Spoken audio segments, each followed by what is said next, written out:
मित्रांनो, आपल्या समाजात नेहमीच जमिनीचे, घराचे किंवा प्रॉपर्टीचे वाद आपणास पाहायला मिळतात. या वादामध्ये एक प्रश्न नेहमीच विचारला जातो, तो म्हणजे आजोबांच्या संपत्तीमध्ये नातवाचा अधिकार असतो का? अनेकदा वडिलांशी वाद झाल्यामुळे किंवा कुटुंबातील अंतर्गत भांडणामुळे नातवाला आजोबांच्या संपत्तीपासून दूर ठेवण्याचा प्रयत्न केला जातो. पण कायदा याबाबत काय सांगतो? हिंदू वारसा कायद्यानुसार नातवाला आजोबांच्या कोणत्या प्रॉपर्टीत हक्क मिळतो आणि कोणत्या प्रॉपर्टीत हक्क मिळत नाही?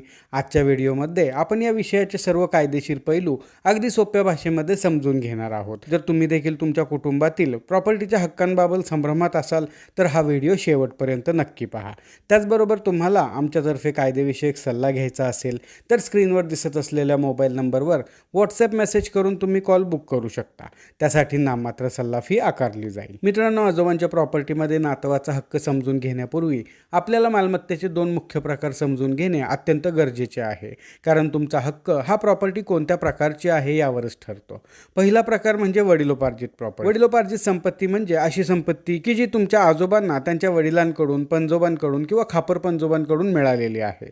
सोप्या भाषेत सांगायचे झाले तर जी संपत्ती सलग 4 पिढ्यांपासून कुटुंबामध्ये चालत आलेली आहे त्याला आपण वडिलोपार्जित संपत्ती असे म्हणतो.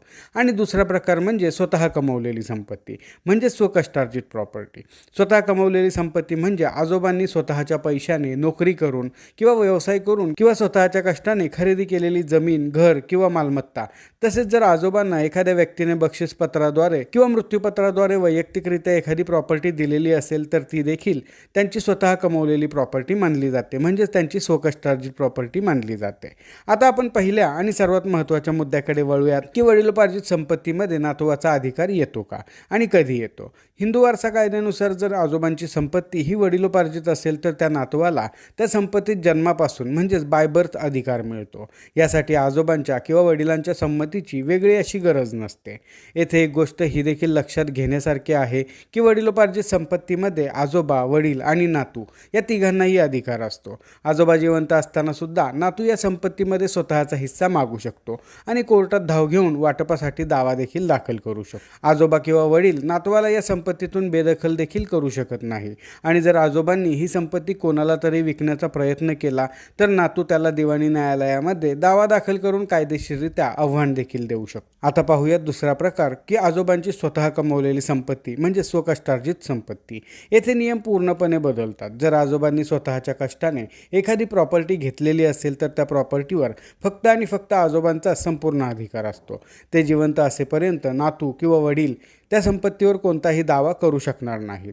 येथे दोन परिस्थिती निर्माण होतात. त्यामधील पहिली परिस्थिती म्हणजे आजोबा त्यांच्या स्वतः कमवलेल्या संपत्तीचे काय करायचे हा निर्णय घेण्यास पूर्णपणे स्वतंत्र आहेत. ते ती प्रॉपर्टी कोणालाही विकू शकतात, एखाद्याला गिफ्ट करू शकतात किंवा मृत्यूपत्र लिहून देऊ शकतात किंवा त्यांच्या मित्राला, ट्रस्टला किंवा दुसऱ्या कोणालाही देऊ शकतात. जर आजोबांनी त्यांच्या स्वकष्टार्जित प्रॉपर्टीमधून मृत्यूपत्र करून नातवाला वगळले तर नातू कायद्याने काहीही करू शकणार नाही. आणि दुसरी परिस्थिती म्हणजे आजोबा मृत्यूपत्र न करता मृत्यू झाल्यास. जर आजोबांनी कोणत्याही प्रकारचे मृत्यूपत्र केलेले नसेल आणि त्यांचा मृत्यू झाला तर हिंदू वारसा कायद्यानुसार त्यांची संपत्ती त्यांच्या वर्ग 1च्या वारसांमध्ये समान वाटली जाते.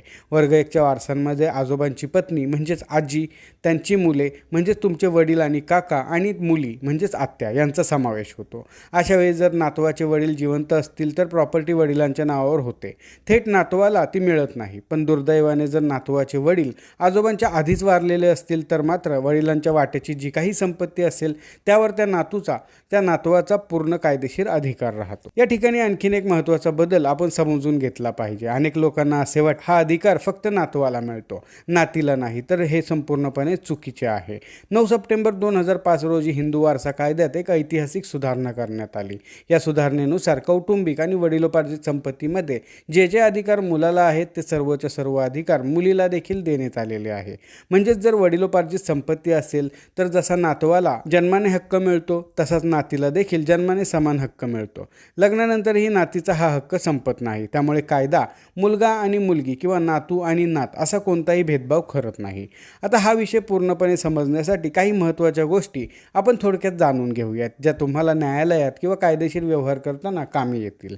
जर आजोबांच्या मृत्यूनंतर मालमत्ता वारसा हक्काने ट्रान्सफर करायची असेल तर तहसीलदारांना किंवा तलाठी यांच्याकडे वारस नोंद करण्यासाठी एक अर्ज करावा लागतो. जर वडिलोपार्जित मालमत्ता असेल आणि वडिलांचे निधन झालेले असेल तर नातवाने स्वतःचे नाव सातबारावर आणण्यासाठी तात्काळ अर्ज करणे आवश्यक राहते. त्याचप्रमाणे जर चुलते किंवा वडील असे म्हणत असतील की ही आजोबांची स्वतःची संपत्ती आहे आणि नातवाला हिस्सा देणार नाही, तर ती संपत्ती स्वकष्टार्जित आहे की वडिलोपार्जित हे ठरवण्यासाठी खरेदी खत आणि कुटुंबाचा इतिहास तपासावा लागतो. जर ती वडिलोपार्जित सिद्ध झाली तर नातवाचा हिस्सा कोणीही रोखू शकणार नाही.